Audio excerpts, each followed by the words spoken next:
Айтпайын десем айтқызады да. Шын мәнінде қазіргі көп жылаған келіндердің түбінде енелер бар. Қалаймыз ба оны, қаламаймыз ба? Шын мәнінде енелердің, барлығын демеймін, көп енелердің келінге қиянаты көбірек. Балалардың ортасына түсіп, менің балам, жер бетіндегі жалғыз ақ менің балам деп өз баласын қызғанып, келіннің ыдыс-аяғына араласып, әрбір қылығына араласып, сол келінді жерден алып жерге салып, туысқандарына жамандап, жақындарына жамандап, көшедегі подъездерге жамандап, сөйтіп келіннің өмірін тозаққа айландыратын енелер көбейіп бара жатыр. Баланы тым шектен жақсы көрсеңіз де, балаңызды түбі сіз бақпайсыз. Балаңызды қанша жақсы көрсеңіз де, баланың іш киімін сіз жумайсыз, өгіздей жігіттің. Енді ол біреудің қойнында жатып, біреумен ояну керек. Ол балаларыменен 3-4 баласымен көшеге қаңғытып жіберген енелер де көбейіп бара жатыр. 17-тегі баланы алып берем деген бір топас сөз бар. Бала белде, қатын жолда деген бір ақымақ сөз бар. Бұл ақымақ сөз. Бұл жақсы сөз деп жүргендер қателесесіздер. Сонда көрінген қазақтың қызын алып, қатын жолда деп бірін алып, бірін тастап, біреудің обалына қала бер деген сөз ба? Бұл не сөз? Ардақтылар, құрметті енелер, болашақ енелер, балаңызды жақсы көргеніңіз дұрыс. Ол бәріміз баланы жақсы көреміз. Бірақ баланы жақсы көру деген сөз, келінді қызғанып, оны дұшпан көріп, келінді жау көрсең, ол да сені жау көреді. Құдай да сондай қып, түбінде сол келініңе сүмірейтіп күніңді қаратып қояды. Содан кейін жамандамаңыздар.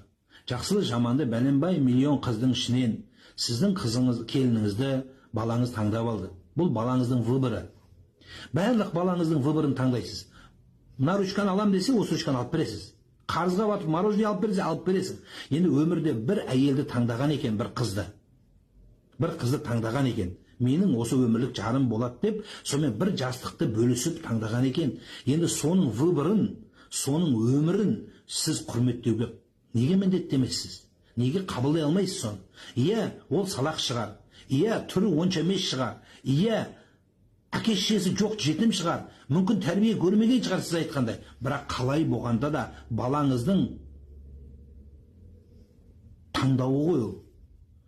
Ертең соның қасында қалады, соның қасында өмірін өрбітеді, содан ұрпақ тарайды. Сен сияқты сенен қандай бала туылады, қайдан білесіз кімнен қандай бала туылатын? Келін жаман болды, баланы итте туады деп қуып жіберсең, ертең сол ұрпақ сол баладан сіздің ұрпағыңыз содан тарамай ма? Әжеміз осындай болған деген сөз сізге керек па тарихта таңба болған?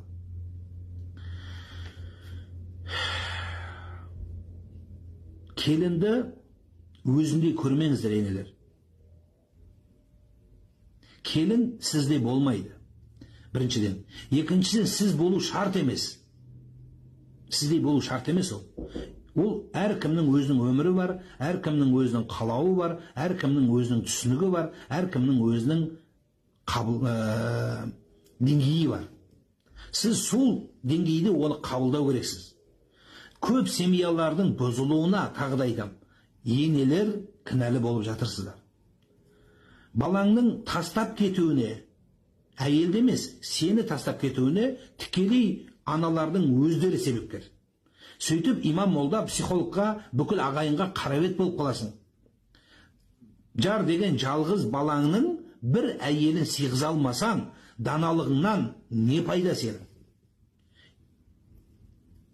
Сол үшін келінге мәмілені еткенде қызым деп мәміле етуге тырысыңыз. Қызыңызға қарағандай қарау керек. Келінді жамандағаннан келін өзгермейді. Келінді жамандағаннан көшеде ол үйге келіп басқа адам болмайды. Қайта ортадағы қасиет жоғалады, қадір жоғалады, тәтті ауыздың қазақ айтқан дәмі кетеді.